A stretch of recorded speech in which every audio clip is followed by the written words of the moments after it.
Well, like I said earlier, you can also determine magnetic properties, how the electron would behave in the presence of a magnet. Now, to understand that, let's first understand uh, the concept of magnetism as it relates to charged particles. Magnetism is something that's generated by a charged particle. And if you have uh, an electron, a charged particle that's moving around in a circle, like as illustrated here, okay? So you get an electron moving around in a circle here. It's that motion will generate, and anytime you have a charged particle moving that way, it will generate a magnetic field. So there's this arrow right here represents a magnetic field. It's as if you can imagine as though there's a little tiny bar magnet right there in the middle of the circle that the electrons going around in. Okay, so that that's what's that's how magnetism is generated. Okay, and that red arrow would be pointing to the what we would call the south pole of your magnetic force. And that's because the electron has a negative charge. If that was a proton going around in circles that way, then that arrow is going to be pointing to the north pole of the magnetic field. Okay. Now, why is the quantum number m called the magnetic quantum number? The reason is each possible m value corresponds to one way, okay, that the magnetic field that's generated by an electron can be oriented in space. Okay, now electrons in s orbitals do not generate a magnetic field, but so m equals 0 for s orbitals and L equals 0. But if you have p orbital electrons in a p orbital or d orbitals, okay, then there's for p orbitals, there are how many possible values of m? M is +1, 0, and -1. There's 3 possible ways that the magnetism generated by an electron can be oriented if it happens to be in a 2p orbital.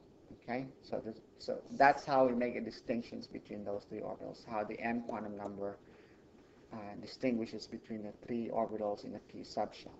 Now, this illustration right here is for a 3d orbital. So there's 1, 2, 3, 4, 5 different ways that the magnetism can be oriented. Now, notice that your north-south line of your magnetism is not really fixed. This arrow right here can be anywhere on this cone of uncertainty. We say that it's precessing about that cone of uncertainty. It's not really pointing here. It could be pointing this way. It could be pointing that way. So it's we say there's a cone of uncertainty. What we do know is that for this is for m equals +2, for example. Okay, then that we know that this angle between the z-axis and that that magnetism from the electron has a well-defined angle. We just don't know exactly where on that cone of uncertainty it's pointing. Okay, so figure here shows the 5 possible orientations of the magnetic field generated by an electron in a d orbital. Okay.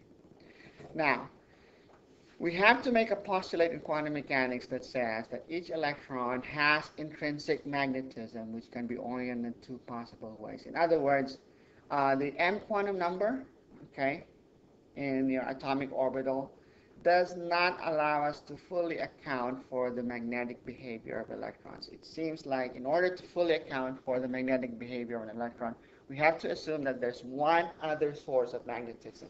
So it's not just the motion of the electron around the nucleus that's generating magnetism. An electron by itself, we have to make the assumption that an electron by itself is a magnet. It generates a magnetic field. And the magnet that the electron generates by itself can be oriented in 2 possible ways. Okay?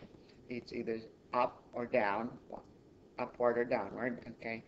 Since we associate magnetism as with some kind of curved motion of the electron, like the motion of the electron around the nucleus, okay, we give this intrinsic magnetism a name, and we say it's due to spin.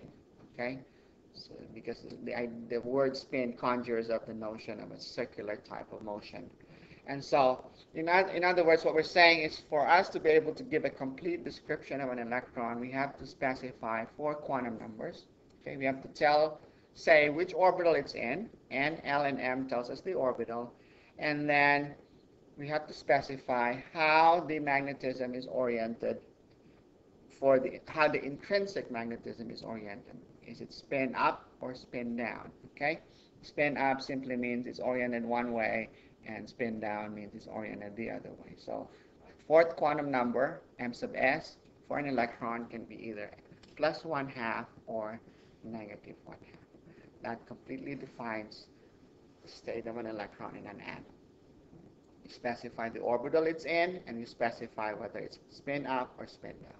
When you're saying it's spin up or spin down, you're trying to describe the intrinsic magnetism that's being generated by the electron.